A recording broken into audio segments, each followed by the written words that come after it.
A respected CEO by day, Malcolm Green traveled without fanfare or announcement. Just another black man in modest attire boarding a commercial flight to Atlanta. His mission: investigate troubling reports from a regional office where discrimination lurked beneath impressive metrics. 25 years after being homeless despite his engineering degree, Malcolm now owned Meridian Enterprises, the very corporation that once turned him away. The bitter irony wasn't lost on him as he approached the airport's VIP lounge, membership, card in hand, only to be stopped cold by Victoria's imperious voice. "Wait outside." Her dismissal carried volumes, assumptions made at a glance, judgment passed without evidence.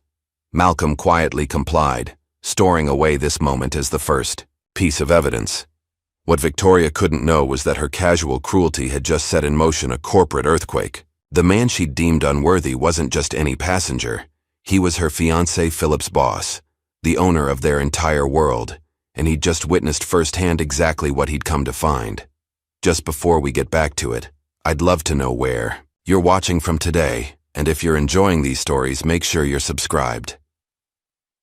Malcolm Green gazed out the airplane window as the clouds parted to reveal the sprawling city below. At 52, he carried himself with quiet dignity, his salt and pepper beard neatly trimmed, eyes that had seen both hardship and triumph. As CEO of Meridian Enterprises, one of America's most respected Fortune 500 companies, he could have easily chartered a private jet. Instead, he chose a commercial flight, first class, but deliberately modest. "Sir, we'll be landing in about 20 minutes, the flight attendant said with a practiced smile. Malcolm nodded politely. "Thank you." He returned to reviewing the troubling reports from the Atlanta regional office. Employee complaints had doubled in the past 6 months. Customer satisfaction scores had plummeted. Something was wrong, and Malcolm couldn't shake the feeling that the carefully crafted quarterly reports weren't telling the full story. His phone buzzed with a message from Tasha Williams, his executive assistant of 15 years. "Are you sure about this undercover approach? You could just announce your visit. It would be much easier." Malcolm typed back, "I need to see the real environment, not a performance put on for the CEO." As the plane began its descent, Malcolm closed his eyes, memories washing over him like waves. 25 years ago, he had slept on park benches, his engineering degree worthless in the face of closed doors and subtle rejections. The shame of having to use public restrooms to wash up before interviews. The hollow feeling when potential employers' eyes would slightly narrow upon seeing him in person, despite his impeccable resume. "You're not quite what we're looking for," they would say. Or worse, "We've decided to go in a different direction." One particularly brutal winter, he had stood outside Meridian's old headquarters, then a mid-sized company, watching employees stream in and out in their warm coats while he clutched his portfolio in frozen fingers. The security guard had asked him to move along 3 times that day. Now he owned the company. The plane touched down with a gentle bump, pulling Malcolm back to the present. He gathered his simple carry-on bag, deliberately chosen to look unremarkable, and followed the stream of passengers toward the terminal. The Atlanta International Airport buzzed with activity. Malcolm moved with purpose but without hurry, his plain navy sweater and khaki pants making him virtually invisible among the business travelers. No designer labels, no flashy watch, just a man who could be anybody. As he approached the VIP lounge, a small indulgence he allowed himself, a tall blonde flight attendant stepped directly into his path. Her name tag read, Victoria. "Excuse me, sir," she said, her voice carrying just enough volume to draw attention from nearby passengers. "This area is for first-class passengers and club members only." Malcolm reached into his pocket. "I understand, I have my—" "Wait outside, please," Victoria cut him off, her eyes flicking dismissively over his attire. "These lounges get crowded with people who don't belong. I need to assist actual members." The way she emphasized people made Malcolm's stomach tighten. He recognized the tone, the barely concealed contempt. It was a familiar cold shoulder that had followed him his entire life, even as he climbed to the pinnacle of corporate America. A hush fell over the nearby passengers. Some looked away in discomfort. Others watched with morbid curiosity. "I have my membership card right here," Malcolm said quietly, holding it out. Victoria barely glanced at it. That could belong to anyone. We've had issues with people using stolen cards. Malcolm noticed a young boy, perhaps 7 or 8, watching the exchange with wide eyes. The child tugged at his father's sleeve and whispered loudly, "Dad." "Why? Is that lady being mean to that man?" The father hushed his son, embarrassed. "I'll wait outside," Malcolm said, stepping back with dignity and tact. "Thank you." As he moved away, Malcolm caught sight of Tasha standing near the pickup zone, watching through the glass partition. Her face twisted with outrage, but Malcolm gave a subtle headshake. "Not now." Victoria's voice carried as she greeted the next person, a younger white man in a rumpled suit. "Welcome to the lounge, sir. Right this way." Outside the airport, Tasha waited with a nondescript rental car, her expression thunderous. "I saw what happened in there," she said as Malcolm approached. "That was completely unacceptable. I should report her immediately." Malcolm placed his bag in the trunk. "No, that's not why I'm here." "Malcolm, you're the CEO. You shouldn't have to deal with that kind of—" "That's exactly why I need to do this," he interrupted gently. "If they treat a stranger like that, imagine how they treat our customers and employees who can't fight back." Tasha fell silent, knowing he was right. "What's the latest from the office?" Malcolm asked, changing the subject as they pulled away from the curb. "They're expecting a corporate consultant named Jordan tomorrow morning. No one suspects it's you." Tasha handed him a folder. "I've set up everything as requested. Hotel reservation under Michael Jordan, office access badge, the works." "Michael Jordan?" Malcolm raised an eyebrow. Tasha smiled. "Couldn't resist. Besides, no one will believe the real Malcolm Green would use such an obvious alias." As they drove, Malcolm reviewed the personnel files of the Atlanta office leadership. Philip Donahue had been the regional manager for 5 years. His results looked impressive on paper: cost-cutting initiatives, streamlined operations. But employee turnover had spiked dramatically in the past 2 years, particularly among minority staff. Meanwhile, at the Atlanta regional office, the afternoon buzz was building. "Did you hear someone important is coming tomorrow?" A young account executive named Bethany whispered to her colleague. Amanda from HR was printing out visitor badges all morning. "Probably just another consultant to tell us how to do our jobs." "Better," her coworker replied with a shrug. Across the open office floor, Philip Donahue stood in his glass-walled office, phone pressed to his ear. At 45, he carried himself with the self-assured air of someone who had never questioned his right to be in charge. "Yes, just some consultant from corporate," he was saying. "Nothing to worry about. I've handled these types before." A nearby cubicle, a young black woman named Layla Thompson kept her head down, focusing on her computer screen while simultaneously straining to hear Philip's conversation. Something about his dismissive tone made her uneasy. As evening fell, Malcolm checked into the Westfield Hotel, a comfortable but unremarkable establishment close to the office. From his window, he could see the illuminated Meridian logo atop the regional headquarters building. 20 years, he whispered to himself. 20 years to get here. His phone rang. Tasha checking in. "Everything's set for tomorrow," she said. "But Malcolm, be careful. The complaints we've seen might just be the tip of the iceberg." "That's what I'm counting on," Malcolm replied, his gaze still fixed on the glowing company logo in the distance. "The only way to remove poison is to find its source." After they hung up, Malcolm opened his laptop to review the employee complaints one more time. They painted a disturbing picture: passed over promotions, hostile comments, selective enforcement of company policies. But something about them suggested a deeper problem: a toxic culture that had taken root and flourished in darkness.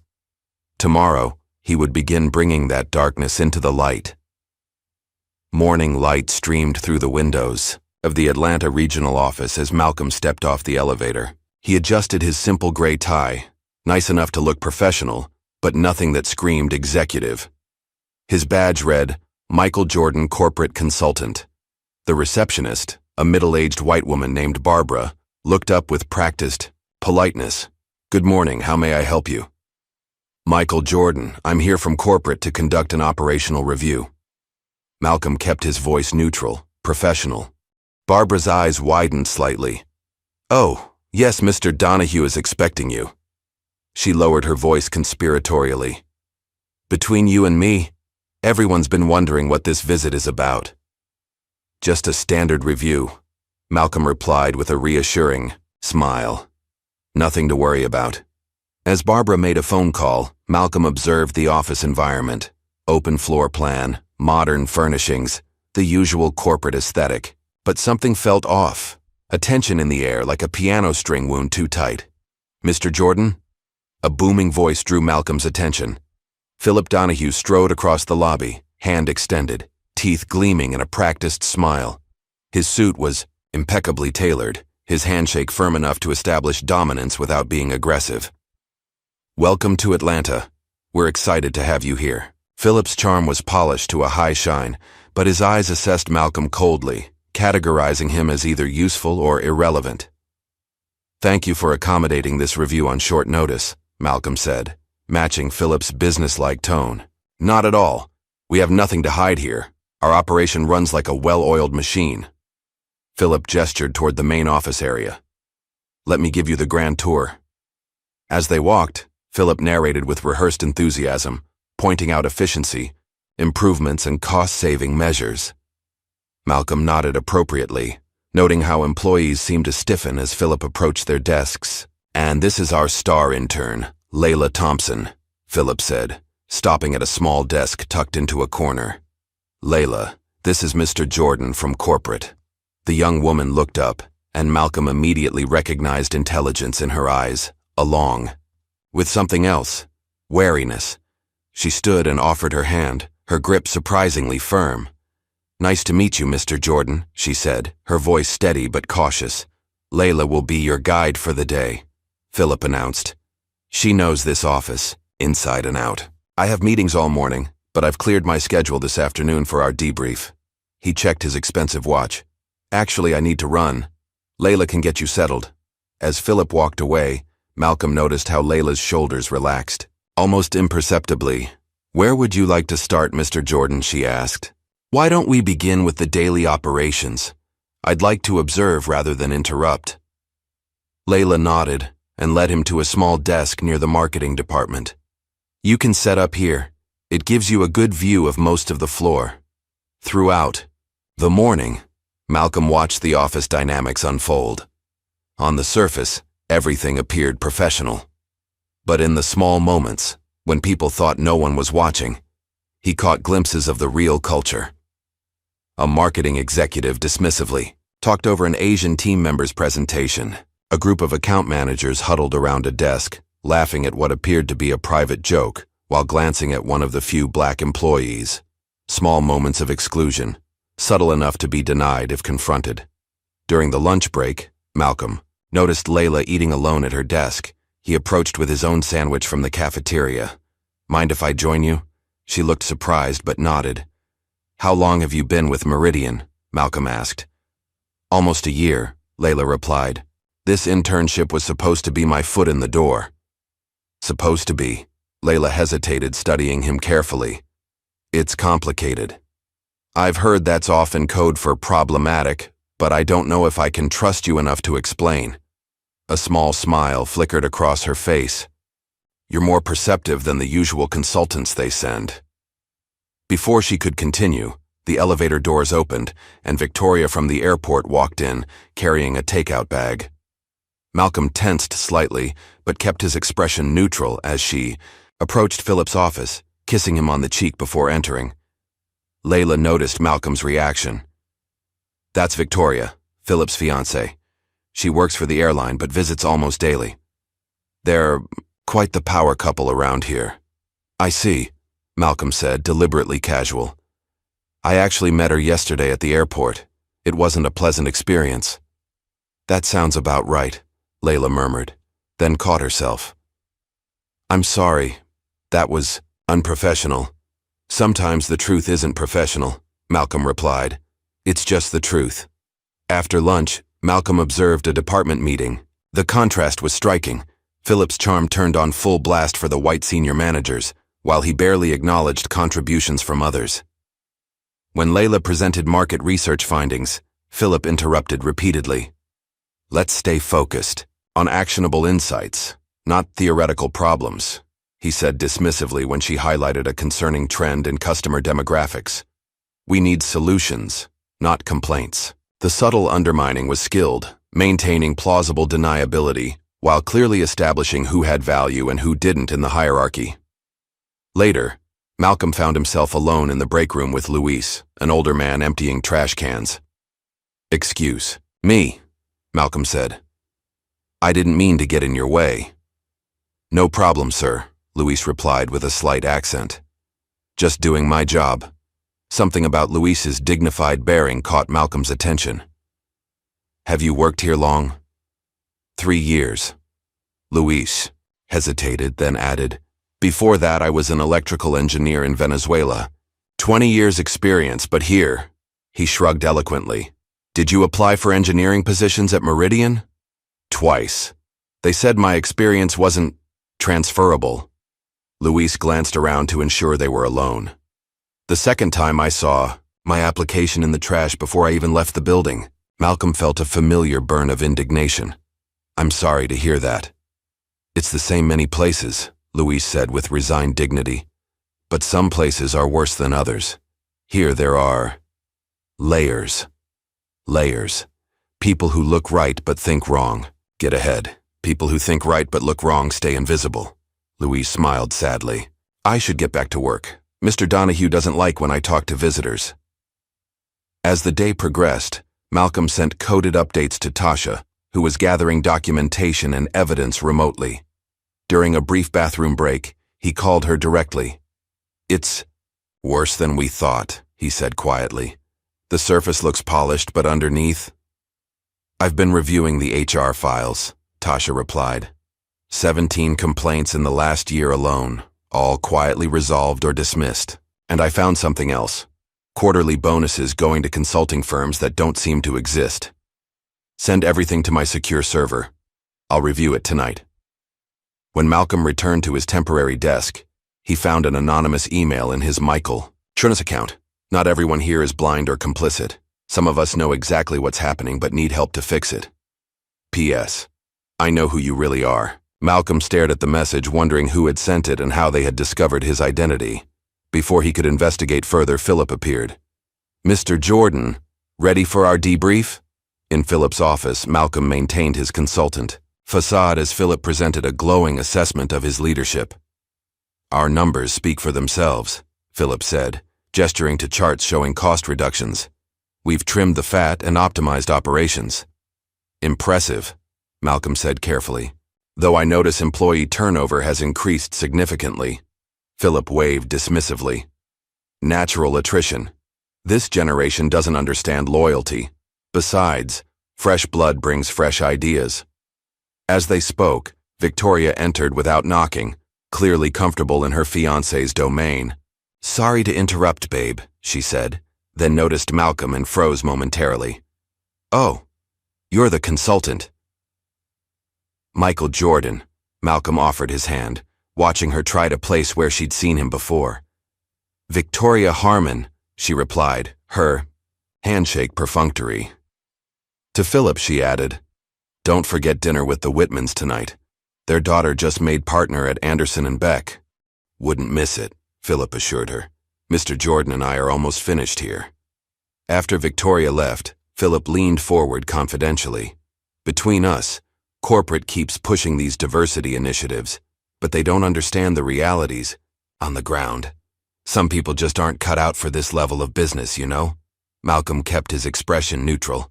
"I find talent comes in all forms." Of course," Philip backpedaled smoothly. "I just mean culture fit is important. We need people who understand how things work in the real world." As the meeting concluded, Philip walked Malcolm to the elevator. "I hope your report reflects the success we've built here." "It will certainly reflect what I've observed," Malcolm replied carefully. Later that evening, in his hotel room, Malcolm spread out documents Tasha had sent over. Financial discrepancies, systematic patterns of promotion and termination, customer Complaints that had been buried. The picture was becoming clearer, and it was ugly. His phone buzzed with a text from Tasha. Found something important. Check your email. The attached file was a newspaper clipping from 1994, a photo of a young Malcolm standing outside the original Meridian headquarters, portfolio in hand. Below was a smaller photo of a security guard identified as Thomas Donahue, Philip's father. Malcolm sat back, memories flooding in. The guard who had told him to move along repeatedly. The same man who had watched him apply 3 times and be rejected 3 times, despite his qualifications. Now I understand, Malcolm whispered to the empty room. This was never just about business. He stared out the window at the Meridian logo glowing in the night, the truth settling around him like a heavy cloak. This wasn't just about fixing a toxic office culture anymore. This was about confronting a generational legacy of prejudice and exclusion, one that had shaped not just his life, but countless others. Tomorrow would bring a new phase of his investigation, and with it, difficult choices about how far he was willing to go to heal the company he had built. Malcolm Green hadn't become a CEO by backing down from challenges, and he certainly wasn't going to start now. The morning sun filtered through the blinds of Malcolm's hotel room as he reviewed his notes from the previous day. The connection between Philip and the security guard, who had turned him away decades ago, wasn't just coincidence. It was the missing piece that explained the deeply entrenched culture at the Atlanta office. His phone buzzed with a text from Tasha. Documents ready. Meeting with legal team scheduled for Friday. Malcolm texted back, keep digging. Need solid evidence of policy violations. He straightened his tie, slightly better quality today, but still nothing that would draw attention, and headed for the office, his mind working through next steps. Today would be about pushing boundaries, testing reactions, and seeing just how deep the rot went. The office was already buzzing when Malcolm arrived.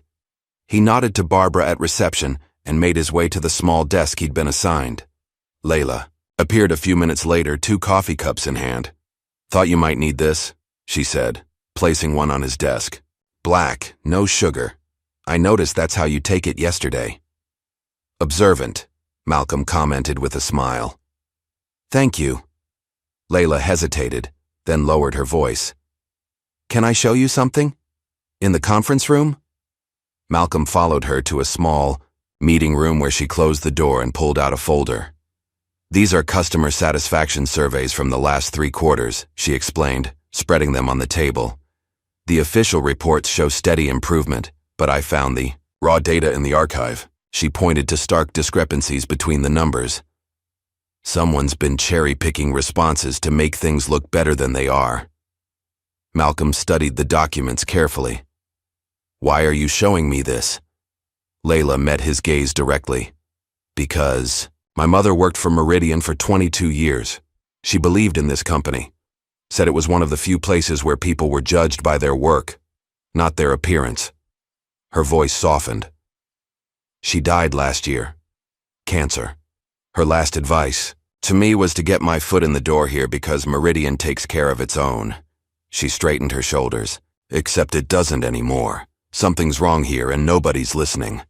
I've tried raising concerns through proper channels, but they disappear into thin air. Malcolm felt a wave of respect for the young woman's courage. Why haven't you quit? Because running away doesn't fix anything, Layla replied. My mother didn't raise me to abandon ship when things get tough. She believed in this company for a reason, and I want to understand what changed. Before Malcolm could respond, the door opened and Philip entered, his smile not quite reaching his eyes. There you are, having a private meeting without me? His tone was light, but the underlying tension was unmistakable. Just reviewing some customer feedback, Malcolm replied smoothly. Layla's been extremely helpful. Well, I need to borrow her for the marketing presentation, Philip said. And actually, Mr. Jordan, I was hoping you'd join us. Always good to have corporate's perspective. In the conference room, executives gathered around a large table. Malcolm noted that all the senior positions were filled by white employees, while the few people of color present sat at the edges, laptops open to take notes. The marketing director, Scott Wilson, presented a new campaign targeting urban markets, his terminology growing increasingly problematic as he described their approach. These consumers respond to more basic messaging, Scott explained, flipping through mock-ups. Less nuance, more direct benefit statements. Malcolm watched Layla's expression tighten almost imperceptibly. I'd like to hear alternative perspectives, Malcolm said, interrupting the flow. Layla, you've been analyzing customer data. What insights can you share? All eyes turned to her, including Philip's narrowed gaze. Layla straightened in her chair.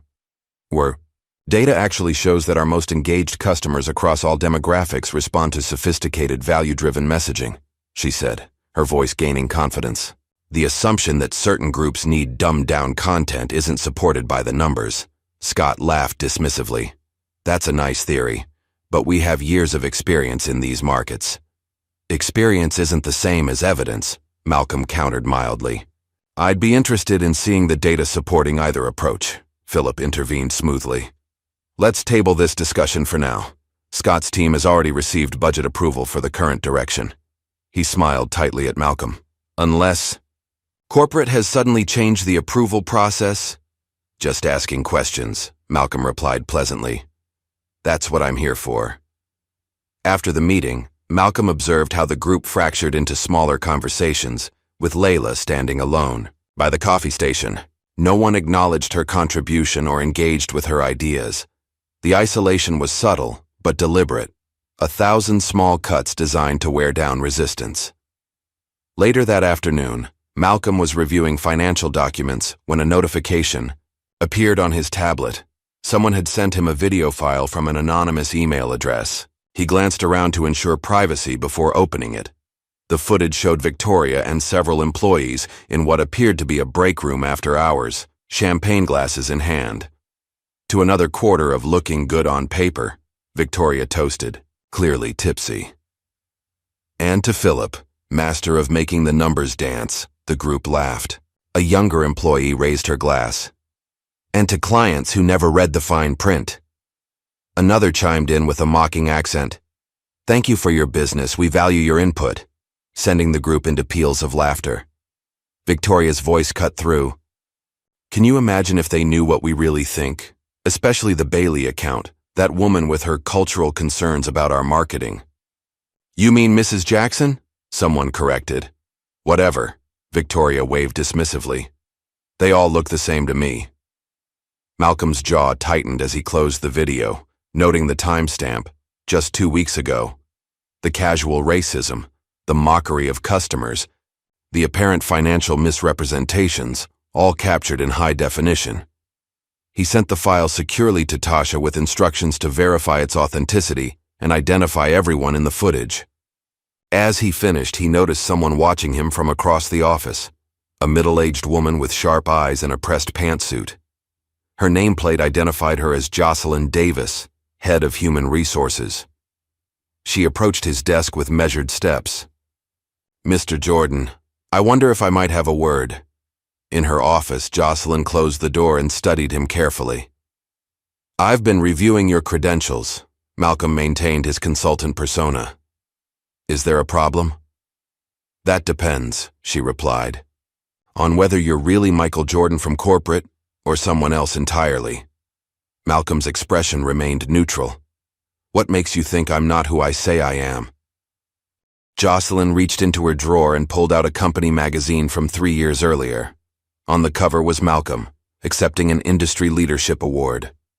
The resemblance is remarkable, she said quietly. You've lost weight, grown a beard, but those eyes are unmistakable. You're Malcolm Green. Malcolm considered his options. Denying it seemed pointless, but confirming his identity risked exposure before he was ready. What do you intend to do with your theory, Ms. Davis? That depends on why the CEO of Meridian Enterprises is pretending to be a consultant in his own regional office. Her voice held no accusation, only genuine curiosity. Malcolm decided to test the waters. If, hypothetically, the CEO had received troubling reports about this office, what might someone in your position say? Jocelyn's professional facade cracked slightly. I might say, It's about damn time. She reached into her drawer again and pulled out a thick folder. 17 formal complaints in the last year, all properly filed, documented, and subsequently buried. 6 cases of proven wage disparity, ignored. 4 instances of qualified minority candidates being passed over for promotion in favor of less qualified white candidates. "And you've done nothing?" Malcolm asked, his tone sharper than intended. Jocelyn's eyes flashed. "I've done everything by the book. Filed reports up the chain, followed procedures, documented patterns.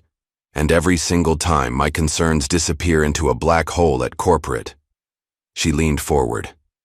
"So perhaps the better question is, what have you done, Mr. Green?" The challenge hung in the air between them, and Malcolm felt a reluctant respect for her directness. "I'm here now," he replied simply.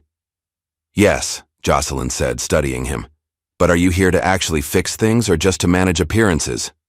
Before Malcolm could respond, a knock at the door interrupted them. Barbara from reception poked her head in. "Ms. Davis, there's a former employee here insisting on speaking with someone from HR, a Mr. Dean Taylor." Jocelyn frowned. "Dean Taylor was terminated 6 months ago. He says it's urgent, and he won't leave until he speaks with someone." Malcolm stood. "I'd like to join this meeting if you don't mind." Jocelyn hesitated, then nodded. "Actually, I think that's an excellent idea." Dean Taylor sat stiffly in the visitor's chair, his expression a mixture of determination and discomfort at being back in the office. At 35, he carried himself with the confidence of someone who had found his footing elsewhere. "Thank you for seeing me," he began, then noticed Malcolm. "I don't believe we've met." "Michael Jordan, corporate consultant," Malcolm offered his hand. "I'm conducting a review of operations." Dean's eyebrows rose slightly. "Interesting timing." He turned back to Jocelyn. "I've started my own digital marketing firm, and I wanted to inform Meridian officially that we've just signed 3 former Meridian clients, including Bailey Financial." Jocelyn's expression remained professionally neutral. "I see.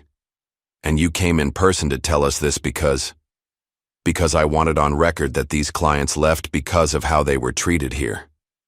Dean placed a folder on the desk. "Copies of emails between Philip Donahue and account managers discussing these clients in unflattering terms, emails that were accidentally copied to the clients themselves." Malcolm picked up the folder. "May I?" Dean nodded, watching as Malcolm reviewed the documents. Emails filled with racially charged language and dismissive comments about difficult clients who happened to be black business owners. "How did you get these?" Malcolm asked. "I didn't steal them if that's what you're asking," Dean replied. "When I was fired for performance issues, despite having the highest client retention rate in the department, these were forwarded to me by the clients themselves. They wanted me to know why they were leaving Meridian." Malcolm closed the folder. "And now you've taken them to your new venture." "I've earned their trust by treating them with respect," Dean said simply. "Something that became increasingly rare around here." He stood to leave, then paused. "You know, I loved working for Meridian. Its founder had a vision of what corporate America could be. Too bad that vision died with him." After Dean left, Jocelyn turned to Malcolm. "Still think you understand?" "What's happening here? I'm beginning to," Malcolm replied quietly. That evening, an all-hands meeting was called to discuss quarterly performance. Malcolm sat at the back, observing as Philip took the stage with confident authority. "Despite challenging market conditions, we've maintained profitability," Philip announced, clicking through slides of positive metrics. "However, we're still seeing inefficiencies in certain departments." Malcolm watched as Philip systematically shifted blame for every negative outcome onto departments with the highest diversity, while praising teams led by his inner circle. The narrative was masterfully constructed, plausibly fair on the surface, deeply biased underneath. Later, back at his hotel, Malcolm received an encrypted file from Tasha, the financial report he'd been waiting for. "This can't be right," he muttered, reviewing the numbers. The report detailed plans for upcoming layoffs, supposedly based on performance metrics, but the correlation between performance and selection for termination was non-existent. What did correlate perfectly was age and race. Older employees and minorities made up 87% of the planned cuts. Malcolm's phone rang, Tasha calling directly. "Did you see it?" she asked without preamble. "Yes. Has legal reviewed this yet?" "They're on it now. But Malcolm, there's more. The tech team found evidence that someone's been altering performance reviews after submission. Guess whose reviews magically get worse after final filing?" Malcolm didn't need to guess. The pattern was clear. "We need to move carefully," he said. "Build an airtight case." "How much longer will you stay undercover?" Tasha asked. "The board is getting nervous about your extended vacation." "Not much longer," Malcolm replied. "The masks are starting to slip. I just need a little more time." As he ended the call, a knock at his hotel room door surprised him. Cautiously, he checked the peephole to find a young Asian man in a Meridian employee badge. Malcolm opened the door. "Can I help you?" "Mr. Jordan?" "I'm Jin Park from IT. I'm sorry to bother you, but—" Jin glanced nervously down the hallway. "Can I come in? I don't want to be seen." Once inside, Jin explained that he was a tech intern who had built a customer service algorithm that Philip had taken credit for. "That's not even why I'm here," Jin continued anxiously. "Last week I was backing up the project files and found something weird. My contract has been altered. The terms of my employment agreement have changed, specifically the clause about intellectual property ownership." "Do you have proof?" Malcolm asked. Jin nodded, pulling out a flash drive. "Original and modified versions, with access logs showing who made the changes. It wasn't just mine. It looks like they've been doing this to all the technical staff with foreign backgrounds." As Malcolm reviewed the evidence, he realized the scope of corruption was even wider than he'd suspected. This wasn't just about prejudice, it was systematic exploitation and fraud. "Thank you for bringing this to me," Malcolm said. "I'll make sure it reaches the right people." After Jin left, Malcolm stared out the window at the city lights, the weight of responsibility heavy on his shoulders. What had started as an investigation into employee complaints had uncovered something far more sinister, a corrupt system, designed to enrich a few at the expense of many, with racial bias as both tool and cover. His phone buzzed with a text from Jocelyn. "We need to talk, not at the office. Tomorrow, 7 a.m., Adams Park." Malcolm sent a single word in reply. "Confirmed." As he prepared for bed, Malcolm couldn't shake the feeling that tomorrow would be a turning point. The walls were closing in on Philip's operation, and soon, very soon, it would be time for Malcolm Green to step out of the shadows and into the light.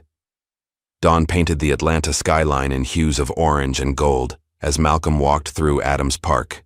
The early morning joggers and dog walkers paid him no mind, just another businessman in casual weekend attire. Jocelyn Davis sat on a bench near the pond, feeding small pieces of bread to the ducks. Without her usual blazer and corporate attire, she looked more approachable, the tension in her shoulders slightly relaxed. "Thank you for meeting me," she said as Malcolm sat beside her. "Your text seemed urgent." Jocelyn tossed the last of the breadcrumbs into the water. "I've been gathering evidence for over a year. Documentation of every policy violation, every instance of discrimination, every financial irregularity I could find." She handed him a small flash drive. "It's all here, enough to justify termination of the entire executive team, but I couldn't go public alone." "Why not?" Malcolm asked, though he suspected he knew the answer. "Because the last HR director, who tried, was not only fired but blacklisted throughout the industry." Jocelyn's gaze remained fixed on the rippling water. "They claimed she had fabricated evidence to cover her own misconduct. By the time she cleared her name, her career was in ruins." Malcolm studied her profile. "You were afraid." "I was being strategic," she corrected him, waiting for the right moment, the right ally. She finally turned to face him. "When I recognized you, I knew that moment had arrived." "What made you decide to help?" Jocelyn smiled ruefully. "I've worked in HR for 20 years, Mr. Green. I joined Meridian because its founder, your predecessor, had a reputation for integrity. When you took over and maintained those principles, I stayed. But watching Philip and his cronies dismantle everything this company once stood for, She shook her head. Some lines shouldn't be crossed, even for job security. Malcolm pocketed the flash drive. What you're doing is brave. What I'm doing is necessary, she replied simply. The question is, what are you going to do with it? First, I need to understand the full scope of the situation. Then I'll take appropriate action. Jocelyn's expression hardened slightly. With all due respect, Mr. Green, appropriate action often translates to minimal disruption. These people have caused real harm. They've destroyed careers, crushed spirits, and corrupted everything they've touched. They deserve more than a corporate slap on the wrist. I didn't build Meridian into what it is today by being timid, Malcolm assured her. But I won't act rashly either. When I move, it will be decisive. Later that morning, Malcolm made a crucial decision. He invited key figures to a private dinner that evening. Layla, Jin, Luis, and 2 other employees who had shown integrity during his investigation. The invitation was deliberately vague, mentioning only a discussion about the future of Meridian's Atlanta office. They gathered in a private dining room at a small restaurant well away from the corporate crowd's usual haunts. Malcolm arrived last, having changed into a suit of noticeably higher quality than his consultant attire. Not quite CEO level, but a clear step up. Thank you all for coming, he began once they were seated. I've asked you here because each of you has demonstrated something rare in the Atlanta office: integrity. The group exchanged uncertain glances. I'm not sure I understand, Jin said cautiously. We're just doing our jobs. Sometimes doing your job properly, in a broken system, is an act of courage, Malcolm replied. Each of you has tried to uphold standards while those around you cut corners and break rules. Layla studied him intently. You're not really a consultant, are you? Malcolm smiled slightly. No, I'm not. But before I explain further, I need to know something from each of you. If you had the power to fix what's wrong at Meridian, what would you do? One by one, they shared their thoughts. Luis spoke of recognizing talent regardless of background. Jin advocated for transparent intellectual property policies. Others mentioned accountability and fairness. Layla went last. I would rebuild the culture from the ground up, she said firmly. My mother used to say Meridian was a place where your work spoke for itself. I'd make that true again. Malcolm nodded thoughtfully. Those are all excellent points. Now I think it's time for some honesty. He straightened his shoulders. My name isn't Michael Jordan. I'm Malcolm Green. A stunned silence fell over the table. The CEO, Jin whispered incredulously. Yes. Luis shook his head in disbelief. Why would you pretend to be a consultant? Because I needed to see the truth, Malcolm explained. Reports can be manipulated, data can be filtered, but experiencing the environment firsthand, that reveals the real story. So all this time you've been, what, spying on us? Layla asked, her tone a mixture of confusion and something else. Respect, perhaps. I prefer to think of it as conducting a thorough investigation, Malcolm replied with a small smile. And what I've found is deeply troubling. The Atlanta office has become everything Meridian was founded to fight against. An old boys club, where connections matter more than competence, and where certain people are systematically excluded and exploited. He looked around the table. I'm telling you this now because I need allies, people who share my vision for what Meridian can and should be. I intend to make significant changes, but I can't do it alone. What kind of changes? Jin asked hesitantly. The kind that restore Meridian's integrity, Malcolm said firmly. But I need to know. Are you with me? One by one, they nodded their agreement, Layla last of all. What do you need from us? She asked. For now, discretion. Continue as normal while I finalize my plans. When the time comes, I'll need you to stand firm in the face of resistance. As the dinner concluded, Malcolm pulled Layla aside. You seem hesitant. She met his gaze directly. I believe in what you're saying, but I've seen too many promises evaporate. Words are easy. Change is hard. You're right to be skeptical, Malcolm acknowledged. So let me be clear. I'm not just planning to reshuffle the deck. I'm changing the entire game. And Philip? Victoria? Their whole network? They'll face the consequences of their actions, Malcolm assured her. But I need you to trust the process. Can you do that? Layla considered for a long moment. My mother would have trusted you. That's enough for me for now. Back at his hotel, Malcolm received an unexpected call from a former board member, William. Hargrove. Malcolm. Bill Hargrove here. Heard a rumor you're in Atlanta. Malcolm frowned. His cover wasn't completely blown, but cracks were appearing. News travels fast. Always does, Bill replied. Listen, I've been hearing things about that office for years. If you're really Malcolm Green, what are you waiting for? That place needed cleaning out a decade ago. I appreciate the input, Bill, but I handle things my way. Just saying, sometimes a sledgehammer works better than a scalpel. After ending the call, Malcolm contacted Tasha to alert her to the potential leak. She had her own update. The board's been officially notified of your investigation, she reported. Mixed reactions, but most are supportive. The legal team has reviewed everything and says we have more than enough to justify immediate termination of at least 8 executives. Good. And the other matter? Corporate security is ready. They'll arrive Monday morning as requested. Perfect. Meanwhile, across town, Layla sat alone in her apartment staring at an email. She'd been passed over for promotion. Again. The feedback cited that she didn't smile enough and seemed aggressive in meetings. Standard coded language used to dismiss assertive black women. Her finger hovered over the resign button she'd drafted months ago, but never had the courage to send. Just as she was about to click, her phone rang. Malcolm. I heard about the promotion decision, he said without preamble. Layla's breath caught. How did you? I have access to all HR notifications now, he explained. I'm sorry this happened. It's fine, she said automatically. I'm used to it. It's not fine, Malcolm replied, his voice firm. But I'm asking you not to quit. Why? Should I stay? Nothing ever changes. Don't quit, Malcolm said, his voice softening slightly. Rise with me. Something in his tone, the absolute certainty, made Layla pause. What does that mean? It means I see your potential, even if others have deliberately ignored it.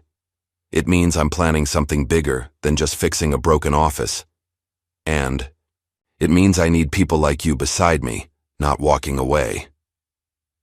After they hung up, Layla closed the resignation email without sending it. For the first time in months, she felt something dangerous stirring in her chest. Hope. The following day, Philip called an emergency leadership meeting. His usually polished demeanor showed signs of strain. His tie slightly askew, his smile a bit too tight. I've just received word that someone from corporate security is flying in next week, he announced, pacing the conference room. Apparently, there are concerns about our operation. Victoria, sitting at his right hand as usual despite having no official role, frowned. What kind of concerns? They wouldn't say, just that it's a standard review. Philip loosened his tie further. We need to make sure everything is in order. Scott, double-check the marketing expenses. Jenna, review all the recent termination paperwork. Make sure the I's are dotted and the T's are crossed. Malcolm, still in his consultant disguise, watched. The barely concealed panic with satisfaction. Rats beginning to flee a sinking ship. Mr. Jordan, Philip turned to him with forced joviality. Since you've been reviewing our operations, perhaps you have insight into what triggered this security visit? Malcolm shrugged innocently. I'm just a consultant. They don't tell me everything. But surely you've reported your findings to corporate? Any issues you've identified? My report isn't complete yet, Malcolm replied smoothly. But I'm sure corporate security has their own sources of information. Philip's smile tightened further. Of course. Well, I'm confident we have nothing to worry about. Meridian Atlanta has always operated with the highest standards of professionalism. Victoria nodded emphatically. Absolutely. Anyone who says otherwise clearly has an agenda. After the meeting, Malcolm observed the office descending into barely concealed chaos. Executives huddled in whispered conversations, papers being shredded, emails frantically deleted. The mask of competence and control was slipping, revealing the panic beneath. In the IT department, Jin watched as Philip's assistant rushed in, demanding immediate access to the backup servers. With a subtle nod from Malcolm passing in the hallway, Jin explained apologetically that the system was down for maintenance and would require at least 48 hours to restore. Similar scenes played out across the office. Layla accidentally misplaced key marketing files. Luis reported a mysterious leak in the document storage room that had unfortunately damaged several boxes of personnel records. Small acts of resistance, carefully coordinated, buying time for Malcolm's plan to unfold. That evening, as the sun set over Atlanta, Malcolm stood alone at the window of his hotel room, watching the city lights blink on one by one. Tomorrow would bring the confrontation he'd been preparing for since he first read those troubling reports. His phone rang. Tasha making final confirmations. "Everything's set," she reported.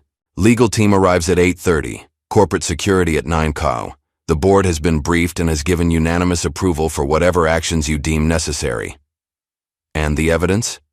All secured and backed up in 3 separate locations. There's no way they can bury this, Malcolm. After they hung up, Malcolm took out the photograph he'd carried with him throughout this journey. His mother standing proudly in her nurse's uniform, her eyes filled with the same determination he now felt. "This one's for you, Mom," he whispered to the empty room. "For all the doors that were closed in our faces. For all the times we were told to wait outside." Malcolm Green had spent his life building, creating, and lifting others up.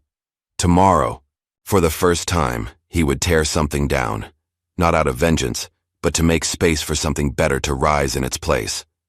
The calm before the storm settled around him as night deepened. Tomorrow, everything would change. Monday morning arrived with a sense of inevitability. Malcolm stood before the mirror in his hotel room, methodically transforming himself from Michael Jordan, humble consultant, into Malcolm Green, CEO of Meridian Enterprises. Gone were the modest clothes and deliberately understated demeanor. Today, he wore a perfectly tailored charcoal suit, crisp white shirt, and a deep blue tie that conveyed quiet authority. His posture straightened, shoulders back, chin lifted, the physical embodiment of the power he had always possessed but temporarily concealed. Tasha waited in the lobby, her expression a mixture of anticipation and concern. "The legal team is already in position," she informed him as they walked to the car. "Corporate security just checked in, they're standing by." Malcolm nodded, his mind calm despite the confrontation ahead. "And the board?" "Fully briefed and supportive. They've authorized whatever measures you deem necessary." Tasha hesitated, then added, "Are you sure about doing this so publicly?" "Some lessons need witnesses to be effective," Malcolm replied, his voice steady. "Besides, this isn't just about punishing bad behavior. It's about changing a culture. That requires visibility." The Atlanta office was already buzzing with nervous energy when they arrived. Malcolm had timed their entrance for 9:30 a.m., middle of the Monday morning staff meeting, when all key players would be gathered in one place. Barbara at reception nearly dropped her coffee cup when she saw him stride through the doors, no longer hunched as the unassuming consultant, but standing, tall as the powerful executive he truly was. Her eyes darted between Malcolm and Tasha, mouth opening and closing without sound. "Good morning, Barbara," Malcolm greeted her pleasantly. "Could you direct me to the main conference room? I believe there's a staff meeting in progress." "Mr. Green," she finally managed, rising to her feet. Of course, it's just down the hall on the right, but I should probably announce." "That won't be necessary," Malcolm assured her with a small smile. "I think I can find my way."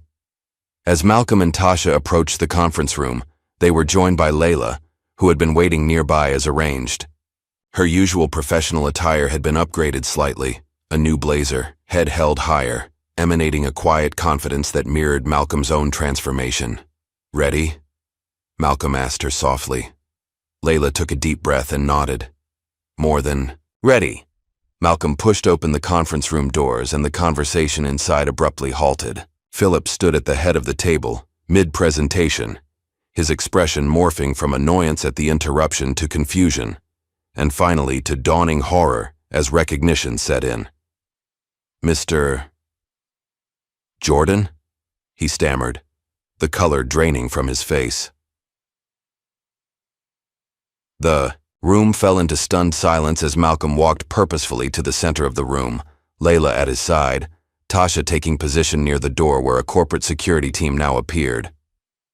"Not quite," Malcolm replied, his voice carrying effortlessly through the room. "My name is Malcolm Green, and I've seen enough." The silence cracked as murmurs rippled through the gathered employees. Victoria, seated in her usual place of honor despite having no official role, went pale as recognition dawned. The man she had rudely dismissed at the airport was standing before her, revealed as the CEO of the entire company. Philip forced a laugh, trying desperately to regain control of the situation. "There must be some mistake, some kind of prank or—" "This is no prank, Mr. Donahue," Malcolm interrupted, his tone measured, but firm. "For the past week, I have been conducting a personal investigation of this office, following numerous troubling reports." Philip's face hardened as he realized the game was up. "With all due respect, sir, if you had concerns, there are proper channels." "Those channels failed," Malcolm cut him off again, "deliberately and systematically." Tasha stepped forward, distributing folders to key members of the legal team who had quietly entered the room. "We have prepared a comprehensive report of our findings. I suggest you review it carefully before making any statements that might further compromise your position." Victoria stood abruptly, her voice shrill with indignation. "This is outrageous. You can't just barge in here and make accusations." "Ms. Harmon," Malcolm addressed her directly, his gaze unwavering. "While you are not an employee of Meridian, you have been present at numerous confidential meetings and have participated in activities directly harmful to this company and its employees. I suggest you sit down." Something in his tone, the absolute certainty of his authority, made her sink back into her chair. Malcolm turned to address the wider room. "For those wondering what's happening, let me be clear. This office has betrayed the core values of Meridian Enterprises. We have documented evidence of discrimination, financial misconduct, hostile work environment, and frankly, outright corruption."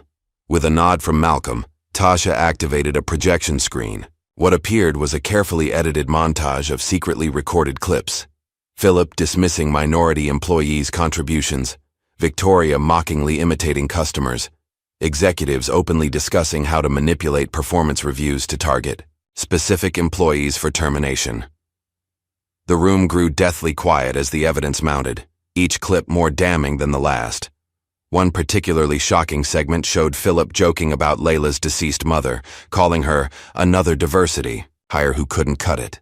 Layla's intake of breath was audible, but she remained composed, her dignity in stark contrast to Philip's rapidly crumbling facade. When the presentation ended, Malcolm turned to Jocelyn, who had been watching from the side of the room. "Ms. Davis, as head of Human Resources, can you confirm the authenticity of these documents and recordings?" Jocelyn stood, her professional demeanor firmly in place despite the tension in the room. "Yes, Mr. Green. I can confirm that all materials presented are genuine.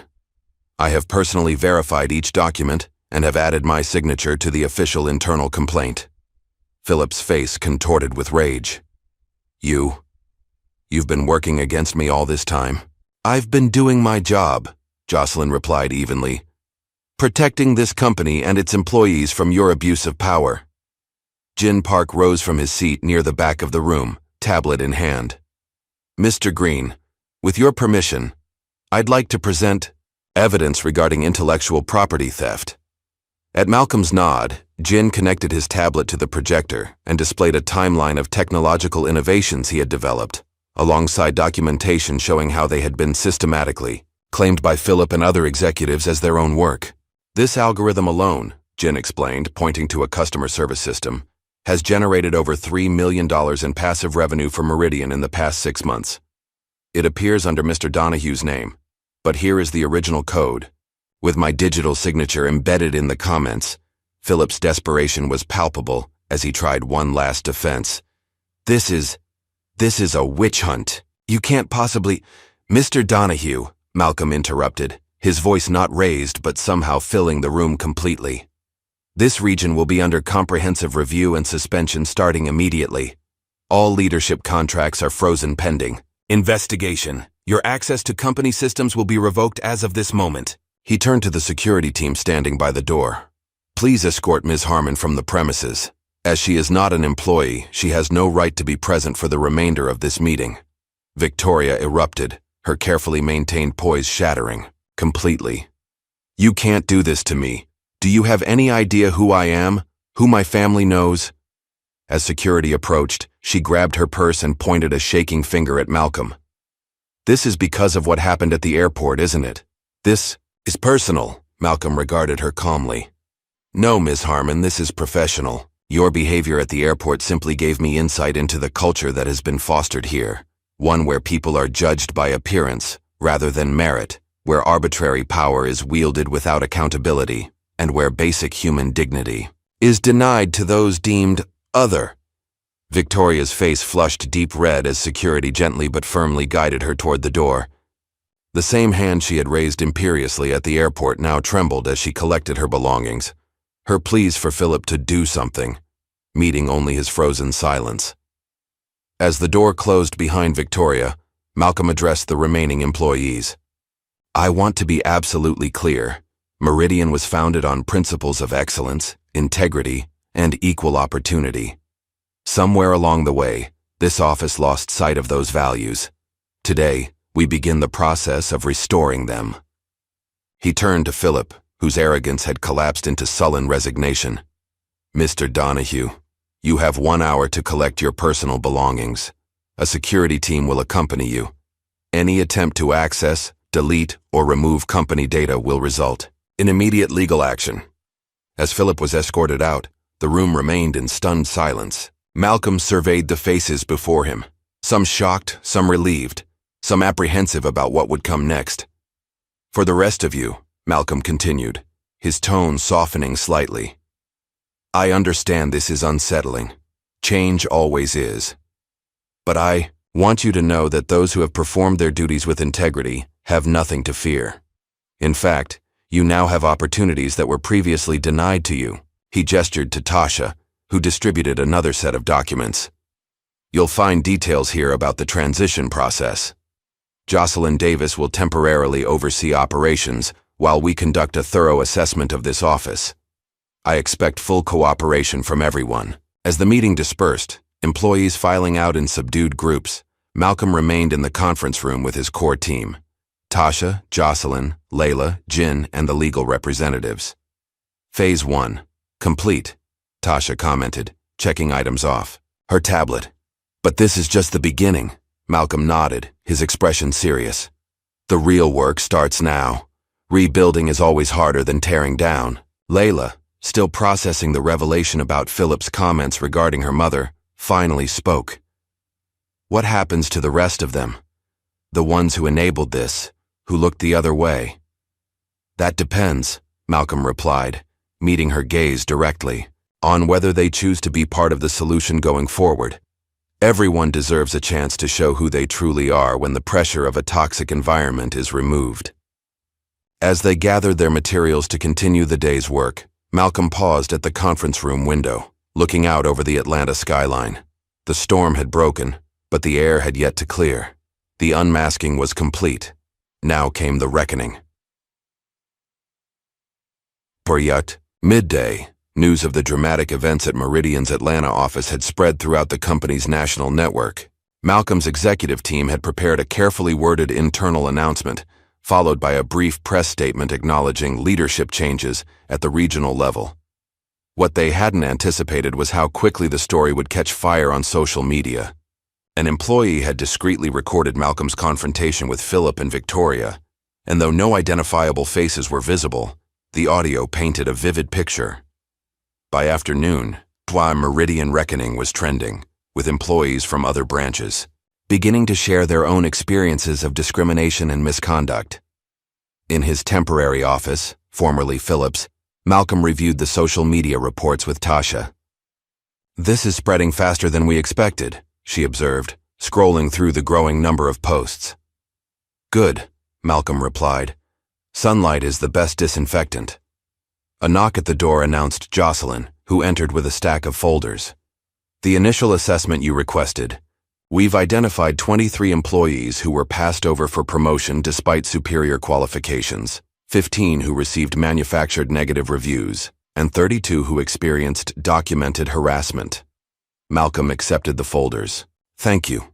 We'll address each case individually. There's something else, Jocelyn added, her expression troubled. I've been offered the leadership role in ethics and compliance, and I'm hesitant. Why? Malcolm asked, genuinely curious. You've demonstrated exactly the kind of integrity we need. Jocelyn's professional composure cracked slightly. I should have done more, sooner. I followed procedures, documented everything, but I didn't. Break ranks. I didn't stand up publicly when I saw what was happening. You did what you could within a system designed to silence you, Malcolm countered. And when the moment came to take a stand, you did. That's what matters. After Jocelyn left, Malcolm turned to Tasha. Schedule a meeting with Layla this afternoon. I want to discuss her future with the company. Later, when Layla arrived, she seemed different, still processing the morning's revelations, but with a new steadiness in her gaze. You wanted to see me, Mr. Green? Malcolm, please, he corrected gently. After what we've been through, I think we can dispense with formalities. Layla smiled slightly. Old habits.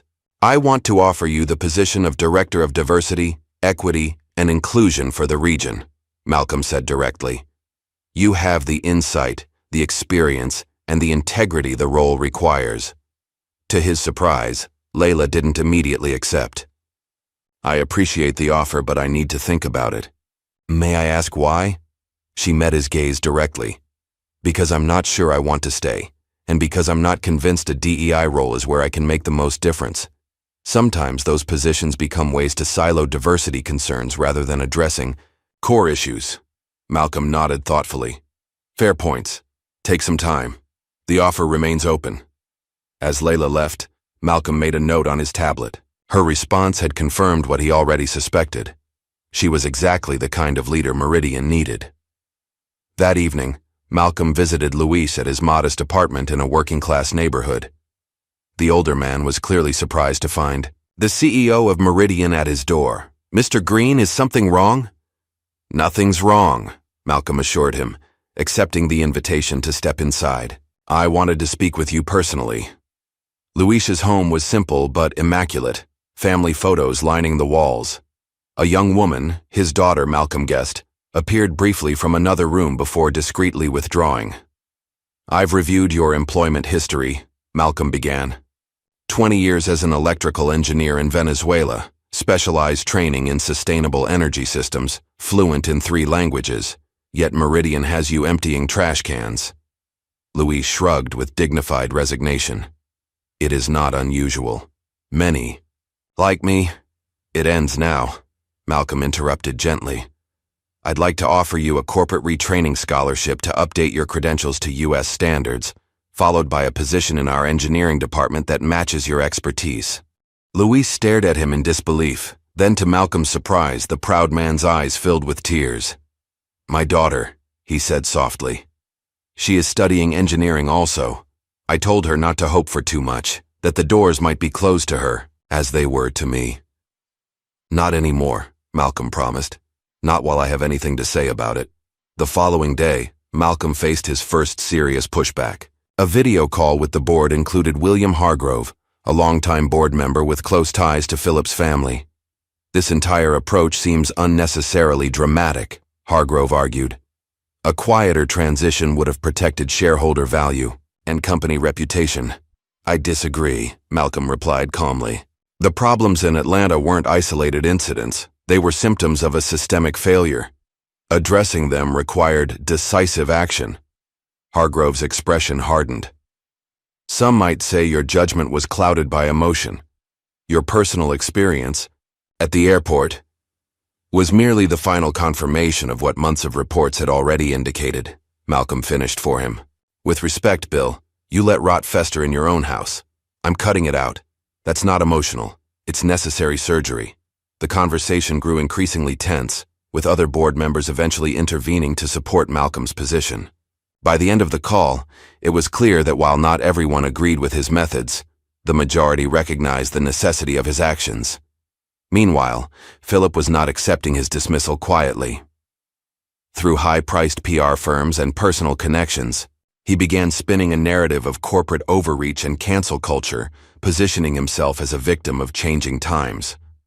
Tasha brought the news to Malcolm in his hotel suite that evening. He's hired Dawson & Burke PR and is threatening a wrongful termination lawsuit. He's giving interviews to sympathetic outlets, claiming he's being scapegoated for company-wide issues. Malcolm remained unperturbed. Let him try. We have the evidence. Tasha hesitated. There's more. He signed an NDA 5 years ago as part of a previous incident settlement.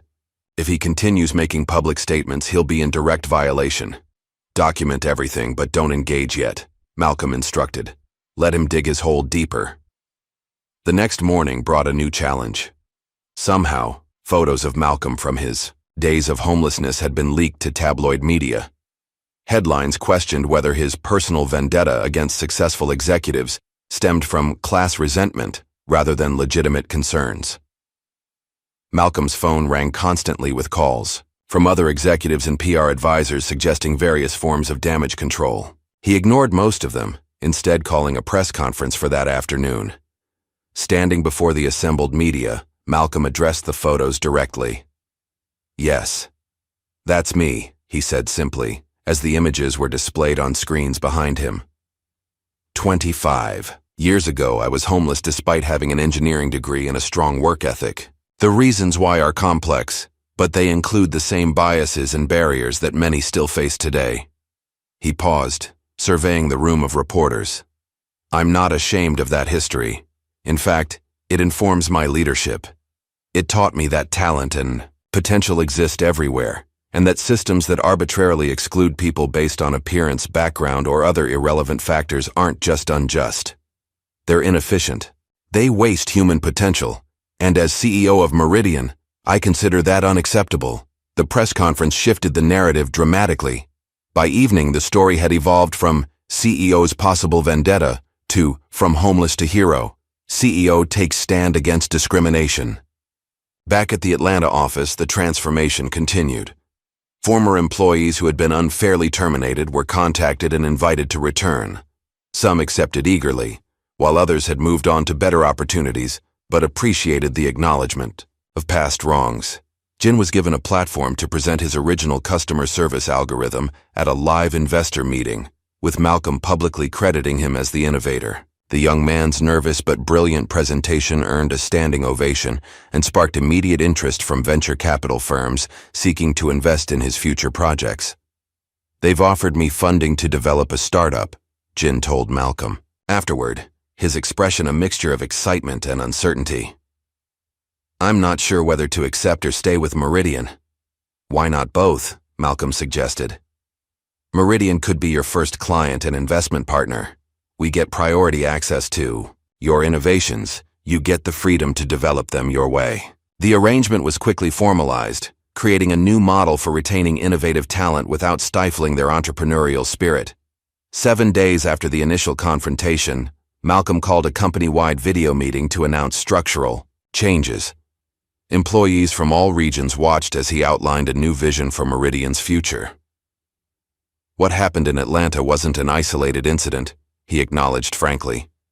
It was an extreme example of issues that exist to varying degrees throughout our organization. Today we begin addressing them systematically. He introduced a new initiative called The Second Chair, a program designed to identify talent in overlooked positions and fast-track their development into leadership roles. For too long, we've defined potential too narrowly, Malcolm explained. We've missed brilliant minds because they didn't fit our preconceived notions of what leadership looks like. That changes now. After the announcement, Malcolm met with Layla, who had requested a private conversation. I've been thinking about your offer, she began. I'm declining the DEI position.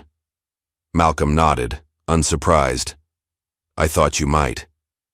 But, she continued, I would accept a role as regional director, replacing Philip. Not because I think I'm ready, but because someone needs to rebuild this office from the inside out. Someone who remembers what it was supposed to be. Malcolm smiled. The position is yours. On one condition, you continue your education, fully funded by Meridian.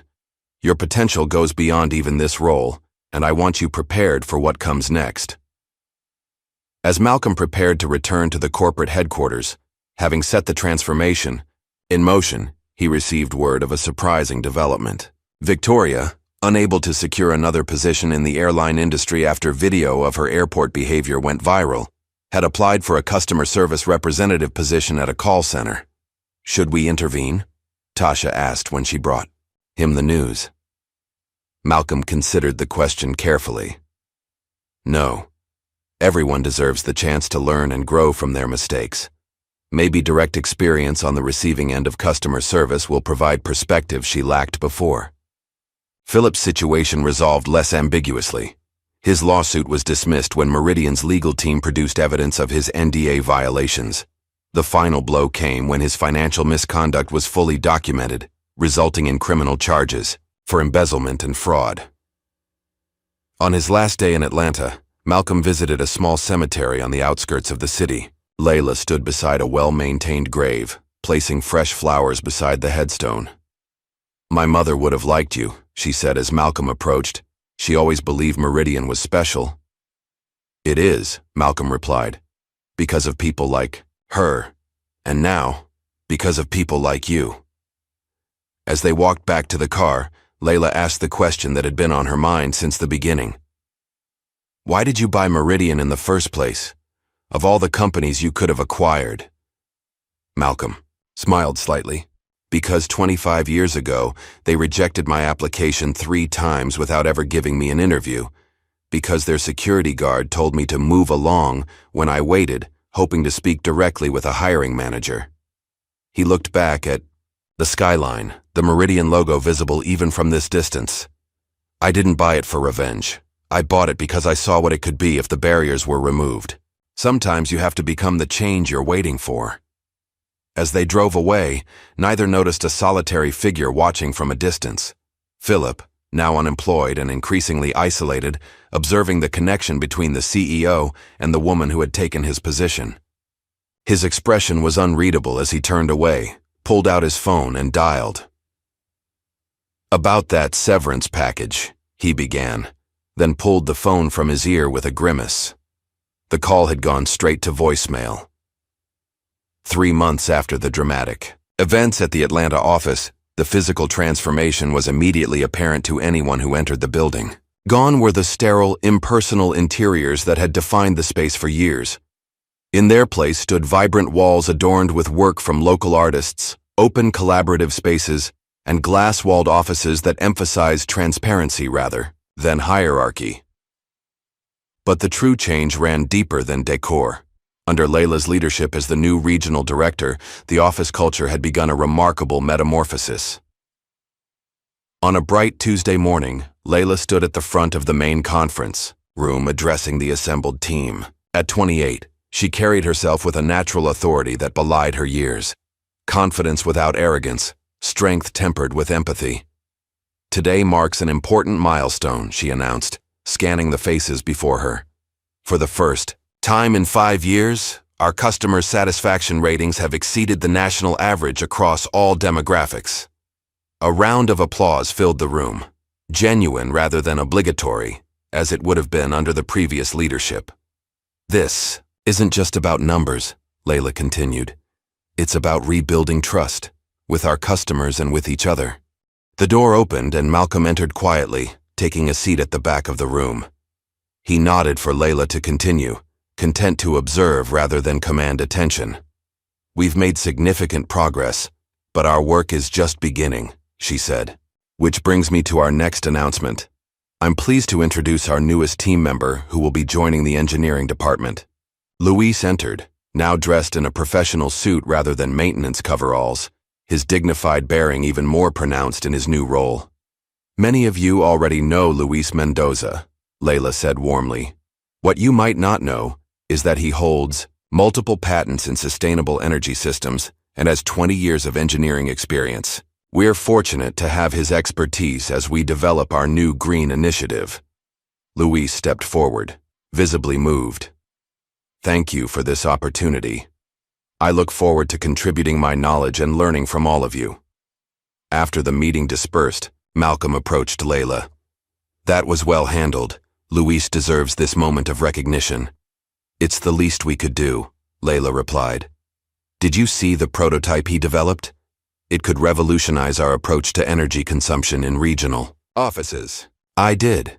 We're implementing it company-wide next quarter. Malcolm gestured toward her office. Do you have a moment? In the privacy of her office, previously Philip's domain, now transformed with warm colors and family photos, Malcolm shared his latest initiative.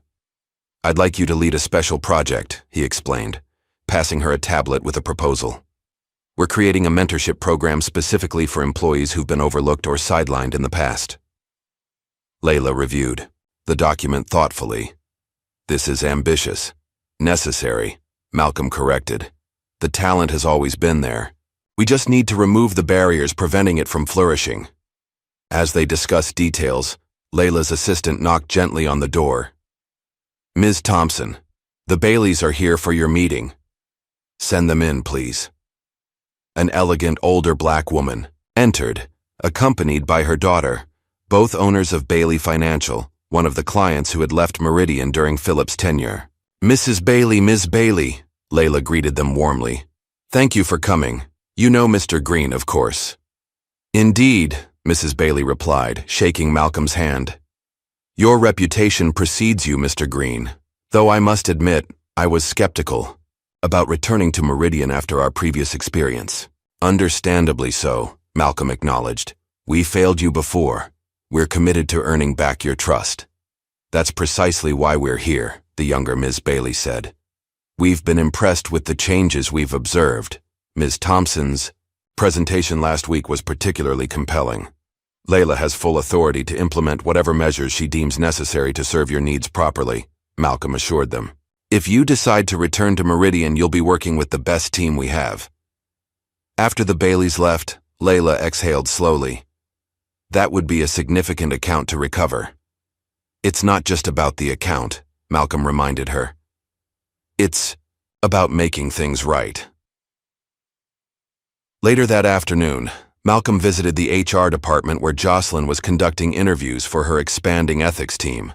Through the glass wall, he observed her thoughtful questioning of candidates, noting how she gave each person her full attention regardless of their rank or background.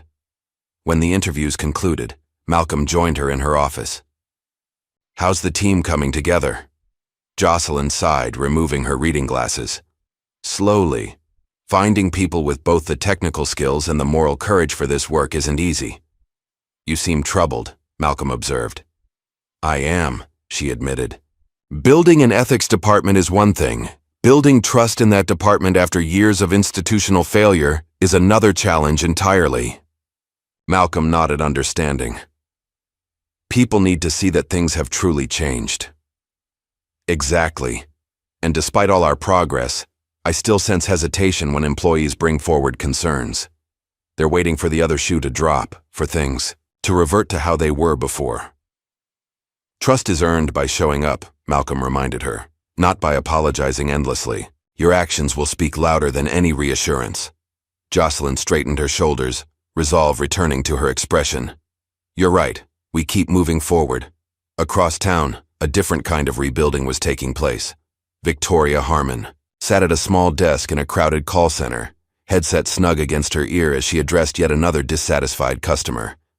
Yes, ma'am.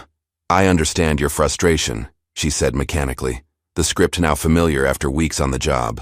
I'd be happy to escalate your concern to a supervisor. As she transferred the call, a notification appeared on her screen. Her customer satisfaction ratings for the week. Below average again. Her third warning. Victoria's supervisor approached her desk. Ms. Harmon, can we have a word? Following him to a small office, Victoria braced herself for the inevitable. Your metrics aren't improving, he began without preamble. You're struggling to connect with customers, particularly those from diverse backgrounds. Victoria fought back the defensive retort that rose automatically to her lips. This job, mundane as it was, represented her last chance after being blacklisted from the airline industry.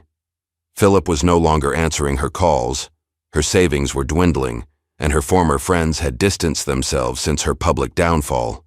"I'm trying," she said instead, the words unfamiliar in her mouth. "It's more difficult than I expected."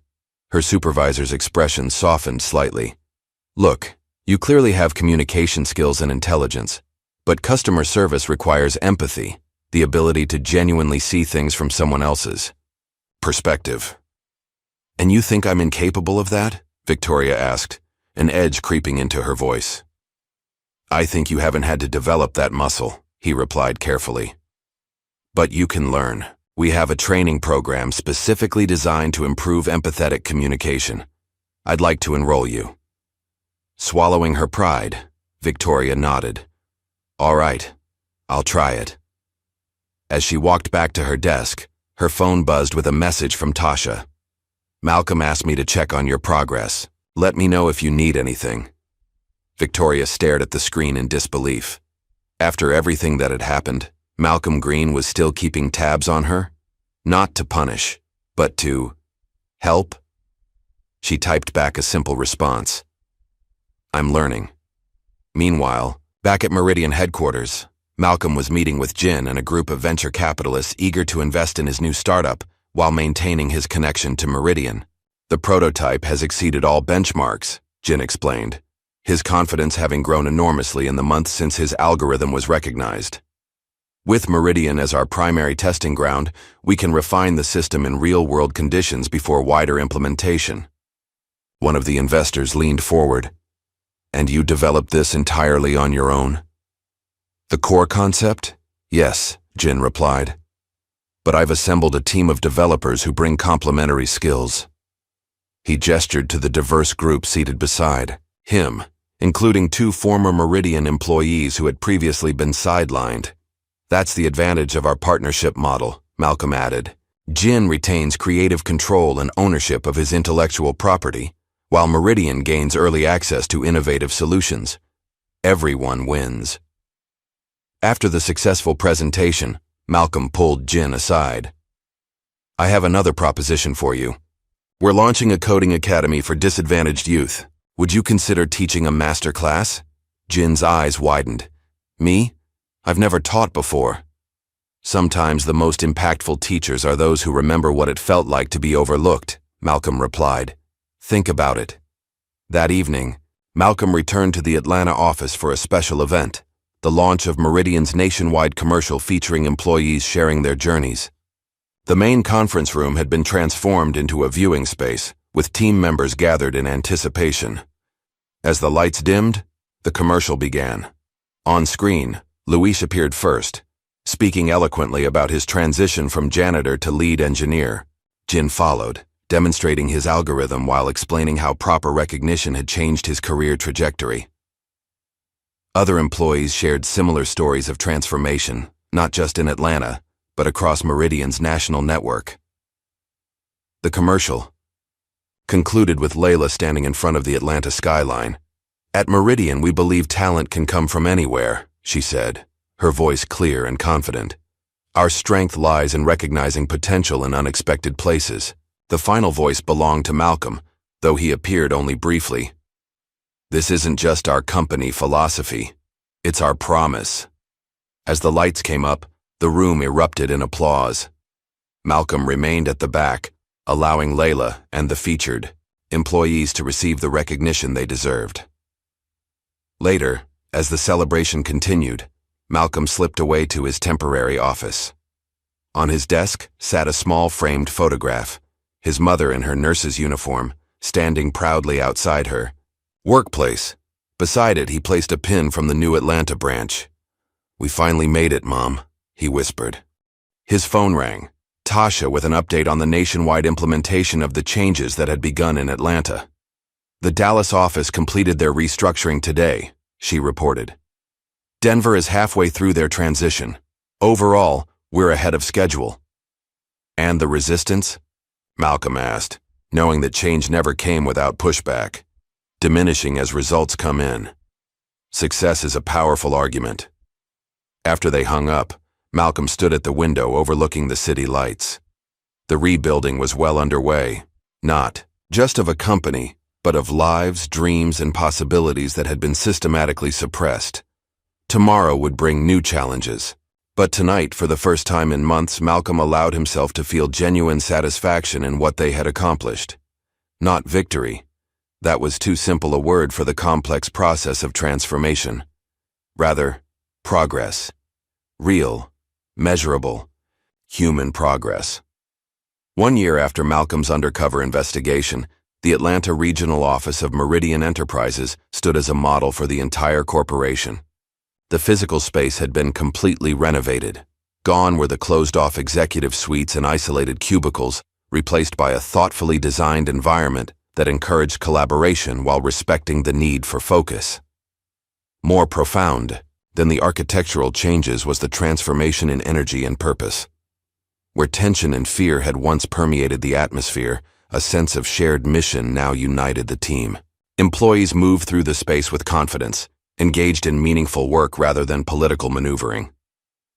Malcolm walked through the main floor, greeting people by name as he made his final tour before returning to headquarters. After months of hands-on involvement in the rebuilding process, he was officially handing over full operational control to Layla and her leadership team. In the years since taking over, Layla had exceeded even Malcolm's high expectations. She had systematically rebuilt client relationships, restructured departments based on merit rather than favoritism, and implemented transparency measures that made accountability the norm rather than the exception. "Everything's in order for the transition," she assured Malcolm as they met in her office. Once Philip's domain, now a space that reflected her own leadership style. Warm but professional, accessible but focused. "I have complete confidence in you," Malcolm replied, handing her a small box. "This came from the board this morning." Layla opened it to find a platinum pin with the Meridian logo, the traditional symbol given to executives who had reached the highest levels of leadership. "This is," she began, momentarily speechless. "Well earned," Malcolm finished for her. "Your promotion to senior vice president is official as of today. You'll oversee not just Atlanta, but the entire Southeast region." Layla's expression shifted from surprise to determination. "I won't let you down. I know you won't. But remember, true leadership isn't about not failing. It's about how you respond when you do." Across town, at the same international airport, where their story began, a young boy of about 8 walked hand in hand with his father through the terminal. Something on a nearby television screen caught his attention. A news segment featuring Malcolm Green accepting an award for corporate transformation. "Dad, look!" the boy exclaimed, pointing excitedly. "That's the man from last year, the one the mean lady wouldn't let into the lounge." His father followed his son's gaze, recognition dawning. "You're right, Tyler. That is the same man." "See? I told you he was important," Tyler insisted. "Is he famous now?" "He was famous then, too," his father explained. "We just didn't know it." Tyler considered this thoughtfully. The lady was really mean to him. Did she get in trouble? "I don't know, son, but sometimes the best consequence isn't punishment, it's learning to be better." Meanwhile, at a small cemetery on the outskirts of Atlanta, Malcolm stood alone before a simple headstone. He placed fresh flowers beside the name Elaine Green, beloved mother and healer. From his pocket, he took a small pin, the original Meridian logo from when he had first acquired the company. Carefully, he pressed it into the soft earth beside the flowers. "We finally made it," he whispered. "The company I always knew it could be." As he stood in silent communion with his mother's memory, his phone buzzed with a notification. A nationwide commercial was launching today, the centerpiece of Meridian's rebranding campaign. Malcolm had approved the concept, but had deliberately avoided viewing the final cut, wanting to experience it alongside the public. Back at his hotel, Malcolm turned on the television just as the commercial began airing. It opened with Layla speaking, directly to the camera. "A company is more than its profits or products. It's a community of people with unique gifts, perspectives, and potential. The camera pulled back to reveal Jin working with a group of young coding students from diverse backgrounds. When we recognize and nurture talent wherever we find it, innovation flourishes. Luis appeared next, leading a team of engineers. Experience comes in many forms. Sometimes the most valuable insights come from unexpected sources. The commercial continued with testimonials from employees and clients across the country, culminating in a powerful montage of Meridian's transformed workplaces, vibrant, diverse, and purposeful. Malcolm's voice provided the narration. At Meridian, we believe that true excellence requires more than skill. It requires character, integrity, and respect for every individual's dignity and potential. The final shot returned to Layla. This isn't just our corporate philosophy, it's our promise to you. Because at Meridian, everyone deserves a seat at the table. As the commercial ended, Malcolm received a text from Tasha. Board members calling. They love it. Stock is already up 3 points. He smiled, but it wasn't the financial validation that moved him. It was seeing the genuine transformation captured on screen, not just in policies or metrics, but in human lives. Later that afternoon, Malcolm attended his final board meeting as active CEO of Meridian. The boardroom fell silent as he made his unexpected announcement. Effective next quarter, I'll be transitioning to executive chairman, he informed them. It's time for new leadership to take Meridian into its next chapter. William Hargrove, once his critic but now an ally, leaned forward. This is rather sudden, Malcolm. May I ask why? It's not sudden at all, Malcolm replied calmly. This has been my plan from the beginning. I didn't acquire Meridian to run it indefinitely. I acquired it to transform it, to build a company where talent and integrity matter more than appearance or connections. He distributed folders containing his detailed transition plan. The executive team I've assembled over the past year is more than capable of continuing this work. As chairman, I'll provide guidance while giving them room to lead. And what will you do with your newfound time? Another board member inquired. Malcolm smiled. I'm establishing a foundation focused on workplace justice and economic opportunity. The details are in your packets. What he didn't mention was that he was donating a significant portion of his personal Meridian shares to fund the foundation, a decision that would make headlines the following week. As the meeting concluded, Malcolm received an unexpected update about Victoria Harmon. After completing the empathy training program at her customer service job, she had gradually improved her performance. Recently, she had been promoted to team leader, where she was showing surprising skill at mentoring new employees. Would you like us to continue monitoring her progress? Tasha asked. Malcolm considered the question. No, she's finding her own path now. That's all anyone can ask. The next morning, Malcolm prepared for his departure from Atlanta. His bags were packed, his affairs in order. One last task remained. He visited Philip Donahue's father, Thomas, now in his 80s, and living in a nursing home outside the city. The elder Donahue, once the security guard who had turned Malcolm away decades ago, barely recognized him at first. Mr. Green? Thomas squinted through thick glasses. The CEO? What brings you here?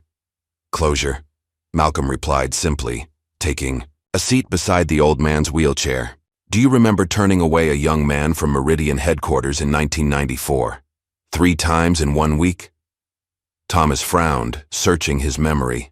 I turned away many people. It was my job to keep the riffraff out. That riffraff was me, Malcolm said quietly. I had an engineering degree, recommendations and determination, but I never got past the front door because of how I looked. Understanding dawned slowly on Thomas's weathered face. That was you?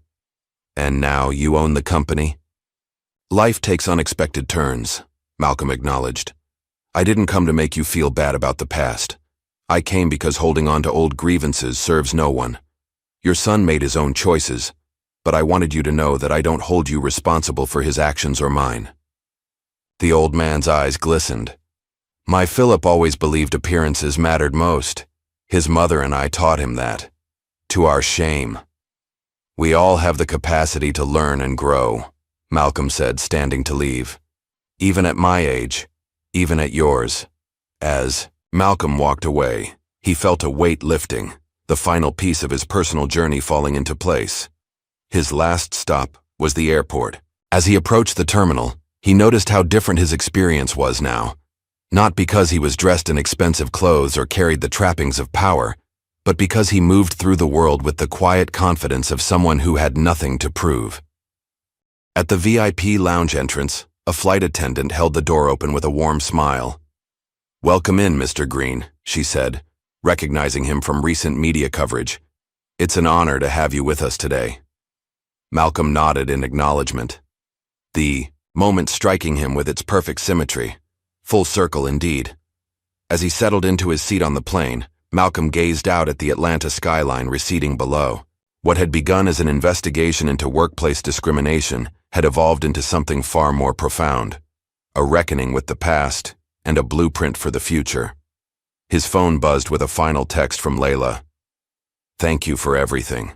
The real work continues," Malcolm smiled, typing his response. "It always does." The plane banked gently into the clouds, carrying him home. What privilege allows us to overlook in others? And what courage does it take to finally see ourselves? If this story moved you, like and subscribe for more narratives that challenge how we navigate our workplaces, our relationships, and ultimately, our shared humanity.